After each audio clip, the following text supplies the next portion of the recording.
최근에 그 서민과 젊은 층의 삶이 굉장히 팍팍해지고 있다는 것이 통계에 나오고 있습니다. 맨날 경제가 회복됐니, 더 나아가서 지금 기업들이 청신호가 들어오니 매출에 이제 경제가 되살아나는 양 정권이 이야기를 하는데, 오늘 아침에 한번 보십시오.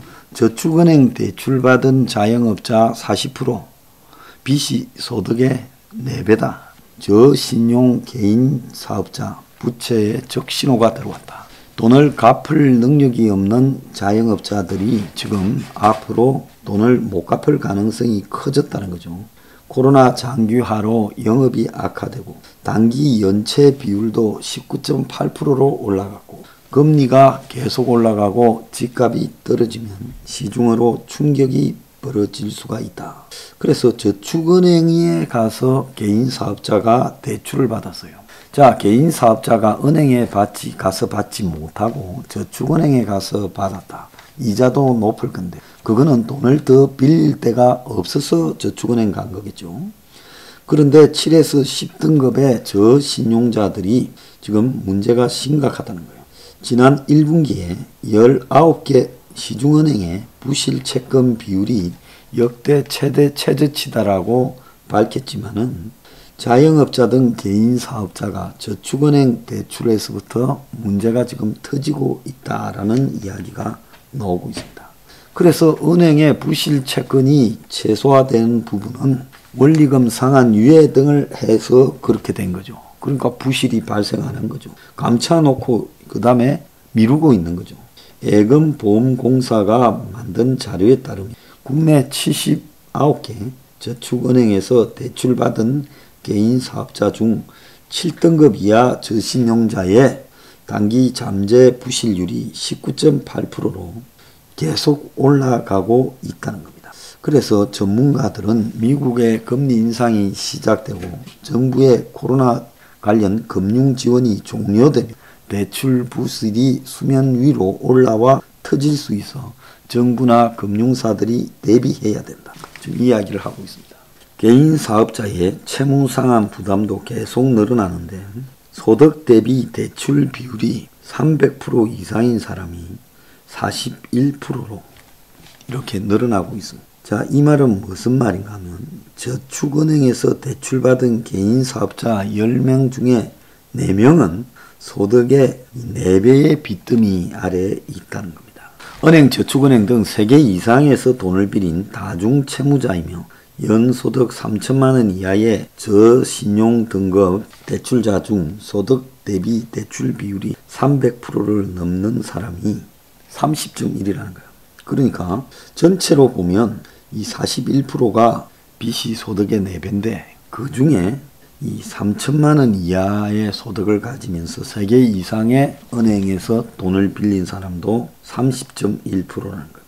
그래서 개인 사업자들이 지금 점점 열악해지면서 이 빚을 무리하게 쌓고 있는데 이들 대출자들의 80% 이상이 아파트 등 주택담보대출이라는 거예요. 그래서 부동산 가격이 만약에 하락되기 시작하면 은행이 지금 집을 담보로 돈 빌어줬는데 앞으로 큰 문제가 생길 거라는 겁니다. 자, 그 외에 생활고가 심하다 보니까 소액 대출 300만 원 이하의 대출의 70%가 2030이라는 거예요.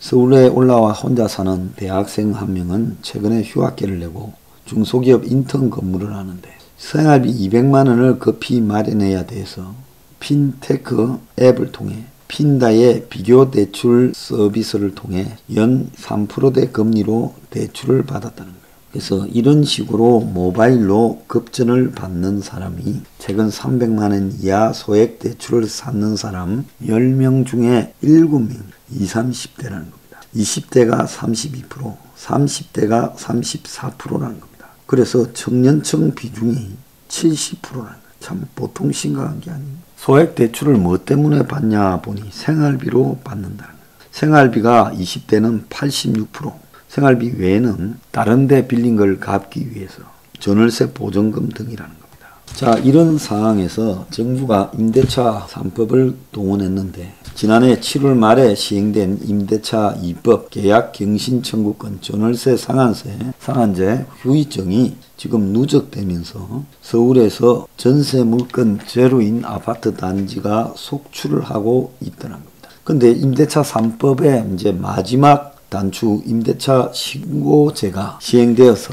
전세의 월세 전환이 더 빨라진다는 겁니다. 월세는 임차인 입장에서는 주거비 부담이 매우 큰 거죠. 그래서 임대차 3법이 이달부터 이제 다 시행되면서 월세하고 일부 전세의 일부 월세 등 이거 반전세라 그러죠. 이게 10개월세 6%가 증가했다는 겁니다.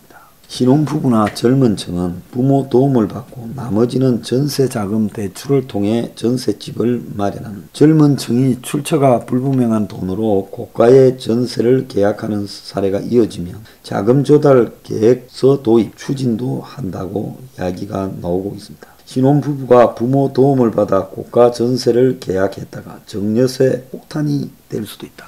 부모 자식 간에는 5천만 원이 최고인데 지금 이런 폭탄을 맞을 수 있다고도 합니다. 지금 민주당은 다세대 다가구 주택 임대사업자 신규 등록을 폐지하려고 하고 있어요. 그러다 보니까 이 임대사업자 자동 자진 말소가 증가 한 100만 가구 정도 남아 있는데 이것도 이제 등록 임대에서 전부 사라지게 만들 거라고 합니다. 자, 그래서 당장 이런 류의 집에 살고 있던 임차인은 시세보다 저렴한 전월세 혜택을 받지 못하게 되고 이제 등록 임대가 말소되면 임대료 인상 제한 등의 문제에 의해서 안전장치가 사라져서 전세값이 이제 시세에 육박하게 올라갈 거다. 이런 이야기까지 나오고 있고 그러니까 이제 임대사업자들이 팔라고 내놓으면서 가격 급락으로 이어져서 깡통 전세가 속출할 거다라는 이야기까지 나오고 있습니다. 서울의 반전세 월세가 작년에 비해 6.2% 증가했고 월세값의 평균 증감률이 임대차 3법 시행 이후 31.4%로 늘어났다. 그래서 서민들의 주거비가 가중되고 있습니다. 이 속에서요. 고용지원금을 속여가지고 타낸 것이 1년 사이에 10배가 늘었다는 것. 일부 업주들이 해고를 막는 정책을 악용해서요. 직원들이 신 것처럼 서류를 조작하고 직원 아닌 사람을 직원으로 꾸며서 16개월 동안에 170억을 타냈다는 겁니다. 참 기가 차다고 보고 있습니다. 제주의 한 호텔은 지난해 5차례 3,200만 원의 고용유지 지원금을 타냈는데 이거는 갱년이 어렵게 된 기업이 직원을 쉬게 하면서 정부가 직원 인건비를 지원해 주는 건데 직원 20명 규모의 이 호텔이 코로나로 손님이 줄어 직원을 쉬게 했다면서 지원금을 신청했는데 실제로 직원들은 멀쩡히 근무를 했고 호텔은 직원들에게 월급도 정상으로 호텔이 이걸 받아서 챙긴 거죠. 자, 이런 식으로 정부가 지금 고용지원금을 주는 게 전부 그냥 부정수급이 엄청나게 나온다. 찾아낸 것만 이 정도지 찾아내지 못한 부정수급도 엄청날 것이라고 봅니다. 자, 이런 부분을 건절하기 위해서는 어떻게 해야 되겠습니까? 신혼 직원한테 고용지원금을 주는 게 아니라 외국인 노동자들이 하는 이런 어려운 부분의 일자리, 낮은 임금으로 3D 업종에 일하는 그런 노동자에게 고용지원금을 줘야 된다. 저는 그렇게 생각합니다.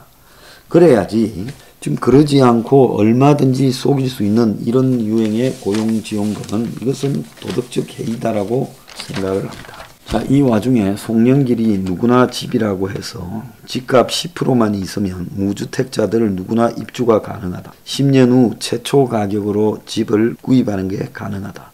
임차인인 동시에 집주인 지위를 획득한다. 민주당의 공급 계획은 시범사업으로 1만 가구를 공급하고 지자체 보유 부지를 이용한다. 사업비 구조는 지금 없다는 겁니다. 그래서 조합원은 10%를 먼저 납입하고 공적 보정으로 80%를 보정해주고 시행사 시공자가 10% 부담한다 돼 있는데 소유권을 받을 때만 무주택 자격이 필요하고 입주권 규제가 전혀 없고요. 그래서 영종 마린시티 입주권 같은 경우에는 5천만 원의 프리미엄으로 입주권을 전매한다. 실제 입주 비용이 집값의 10%가 훨씬 넘고 건설업자가 10%를 대면서 이걸 참여할지도 의문이라고 합니다.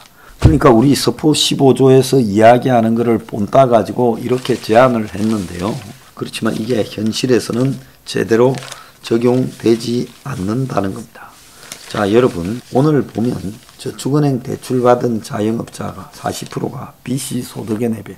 이 사람들 돈 못 갚아요. 그리고 소액 대출 300만 원 이하의 70%가 2030이다. 전세에서 월세로 전환이 지금 임대차 3법이 이달 초 시행되면서 가속이 되고 있는데 전월세 월세 비중이 아주 높아지고 월세값도 올라가서 서민 주거비가 가중되고 이 와중에 정부는 고용지원비를 지원금을 주고 있지만 이걸 부정수급이 횡행하고 송년길은 10%로 누구나 집을 가진다 하지만 구멍이 너무 많아서 될지 의문이다 라는 이야기까지 지금 나오고 있습니다.